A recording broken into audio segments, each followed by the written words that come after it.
Hello বন্ধুরা, আমি মৌ সরকার। মৌ স্বপ্ন নিয়ে তোমাদের অনেক অনেক স্বাগত ও ভালোবাসা জানিয়ে আমি পার্ট 2 ব্লগ নিয়ে চলে এসেছি পুরীর মন্দির দর্শন। তো দেখো, তোমরা প্রথম ব্লগেই দেখেছো যে আমরা প্রথমে সমুদ্রে গেছিলাম, তারপরে খাওয়া দাওয়াটা সেরে নিয়েছিলাম। তো আমরা এখন রেডি হয়ে বেরিয়ে পড়েছি পুরীর মন্দিরে যাওয়ার উদ্দেশ্যে, তো পুরী ধামে, জগন্নাথ ধামে।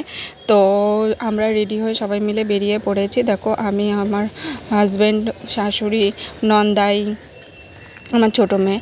তো আমার ননদ যায়নি, যেহেতু ওর বাচ্চাটা অনেকটাই ছোট। তো ওরা এর আগের বার গিয়ে তখন মন্দিরে দর্শন, ঠাকুরের দর্শন ওরা করেছিল। কিন্তু তো পুরীর মন্দিরের ভেতর অনেকটাই ভিড় হয়, তো সেই জন্য ননদ বললো ওর বাচ্চাটাকে নিয়ে ও ঘরেই থাকবে। আর তার সঙ্গে ছিল আমার বড় মেয়ে, ও যায়নি। ও প্রায় ক্লান্ত হয়ে পড়েছিল, যেহেতু সারা রাত, আগের দিন আমরা যখন উড়িষ্যা এসেছিলাম তখন সারা রাত ট্রেনে কেটেছিল। তারপরে ওই দিন রাত্রেই আবার পুরীর ট্রেনে উঠেছিলাম, তো প্রায় ক্লান্তই হয়ে পড়েছিল, সেজন্য ও যায়নি। তো দেখো, আমরা পুরীতে মন্দিরে যাব বলে তো টোটোতে উঠে পড়েছি। তো এখান থেকে প্রায় অনেকটাই রাস্তা পুরীতে যাওয়ার, পুরীর মন্দিরে যাওয়ার। তো আমরা সবাই মিলে টোটোতে উঠে পড়েছি। আর এই পুরীতে আসার গল্পটাই একটা আলাদা ছিল। আমার নন্দাই পুরোটাই আমাদের সারপ্রাইজ করেছিল, যেহেতু আমরা জানতাম না আমরা পুরীতে যাব। তো আমরা জানতাম যে আমরা ননদের বাড়ি ঘুরতে যাচ্ছি। তো নন্দাই আমাদের সারপ্রাইজ দিয়েছিল, ওরা আমাদের পুরীতে ঘুরতে নিয়ে এসেছিলো। তো যাই হোক, তো দেখো আমরা প্রায় চলেই এসেছি পুরীর মন্দিরের কাছাকাছি। তো ওই দেখো, মন্দিরের চূড়া দেখা যাচ্ছে। পুরীর মন্দির, জগন্নাথ ধাম, জগন্নাথ দেবের মন্দির। তো দেখো, এখানে একটা পবিত্র জায়গা, তো এসে মন পুরো পবিত্রই হয়ে যায়। তো দেখো, আমরা প্রায় কাছাকাছি এসে গেছি পুরীর মন্দিরের সামনে। তো এখানে নিয়ম আছে যে মন্দিরের ভেতরে ফোন অ্যালাউ নেই। তো আর মন্দিরের ভেতরটা খালি পায়েই যেতে হবে। তো এখানে একটা দোকানে আমরা আমাদের সব জিনিসপত্র, মোবাইল আর জুতো ফুতো সব ওই দোকানের মধ্যে রেখে তারপরে পুরীর মন্দিরে ঠাকুরের দর্শনে ঢুকেছিলাম। প্রায় অনেক দিনেরই আশা ছিল যে পুরীতে যাব, জগন্নাথ দেবের দর্শন করব। তো দেখো, প্রায় মন্দিরে প্রায় কাছাকাছি চলেই এসেছি। মনের মধ্যে একটা আনন্দ যে কখন আমি জগন্নাথ দেবের দর্শন করতে পারবো। প্রায় আমরা সবাই সেটা নিয়েই খুব আনন্দে ছিলাম যে কতক্ষণে আমরা জগন্নাথ দেবের দর্শন করব। তো আমরা প্রায় মন্দিরের কাছাকাছি চলে এসেছি। মন্দিরের কাছাকাছি একটা দোকানে আমরা জুতো, ব্যাগ ট্যাগ সব রেখে তারপরে গেছিলাম পুরীর মন্দিরের ভেতরে। ওখানে প্রায় খালি পায়েই যেতে হয়। তো দেখো, আমরা ওই ভেতরে গিয়ে ঠাকুর দর্শন করেছিলাম। তো ওখানে প্রচণ্ডই ভিড় হয়, যেহেতু সব দর্শনার্থীরা যায়, সবাই মিলে দেখতে হয়। প্রচণ্ডই ভিড় হয়, খুব ধাক্কাধাক্কি করে ভেতরে ঢুকে দর্শন করতে হয়। তো যাই হোক, এটাও একটা পুণ্যের ব্যাপার। তো আমরা প্রথমে ঠাকুর দর্শন করে মন্দিরের চারপাশ ঘুরে পুরো জায়গাটা দেখে তারপরে ভোগ খেয়ে তারপরে মন্দির থেকে বেরিয়েছিলাম। তো দেখো, ওখানে মন্দিরের যে চূড়া দেখা যাচ্ছে, ওখানে যে ওপরে যে পতাকা বলো, ঝান্ডা বলো, যেটাই আছে ওটা প্রত্যেক দিন চেঞ্জ হয়। আর ওখানে যে গোল চক্রটা আছে, ওখানে আলো জ্বলে, মোমবাতি জ্বলে, হয়তো কিছু জ্বালায়, তো আমার সঠিক জানা নেই ওখানে, তবে এটা শুনেছি। তো দেখো, আমরা প্রায় মন্দিরের কাছাকাছি এসে গেছি। বিশাল বড় জায়গা নিয়ে এই পুরীর মন্দির। তো রাস্তাটা দেখো, সেই রাস্তা যেখানে জগন্নাথ দেবের রথ বের হয়। তো দেখো, মনটা যেন পুরো পবিত্র হয়ে গেল পবিত্র জায়গায় এসে জগন্নাথ দেবের মন্দির দর্শন করে।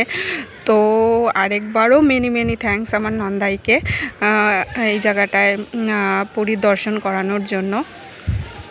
তো দেখো, আমরা প্রায় মন্দিরের বাইরে প্রথমে আমরা কি করেছিলাম যে প্রথমে আমরা সব দোকানে রেখে তারপরে আমরা চলে গেছিলাম পুরীর ভেতরটা মন্দির দর্শন করতে। তো পুরো মন্দিরের ভেতরটা দর্শন করে, ঠাকুর দর্শন করে বাইরে বেরিয়ে মন্দিরের চারিদিকটা দেখে ওখানে ভোগ খেয়ে তারপরে আমরা বাইরে চলে এসেছিলাম। বাইরে চলে এসে তারপরে দোকান থেকে যথারীতি জুতো ফুতো নিয়ে, মোবাইল নিয়ে তারপরে আমরা বাইরের এই দৃশ্যটা তোমাদের দেখানোর চেষ্টা করছি। যেহেতু ভেতরে মোবাইল অ্যালাউ নেই, তো আমরা ভেতরে ঠাকুর দর্শন তোমাদের করাতে পারলাম না।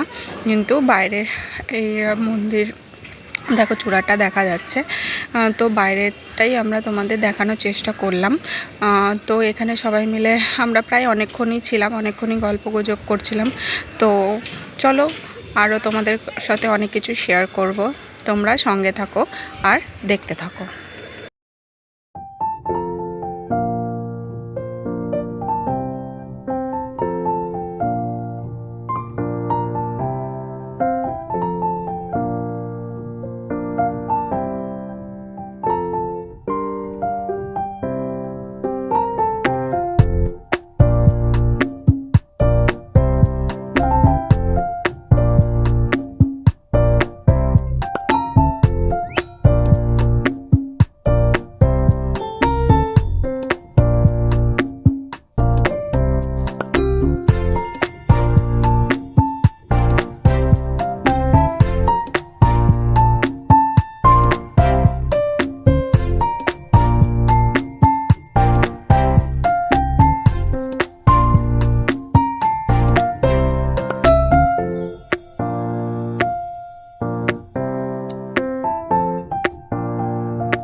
তো একটা কথা আছে না, বড়রা যে একটা বলেন যে ভগবান না টানলে ভগবানের কাছে যাওয়া যায় না।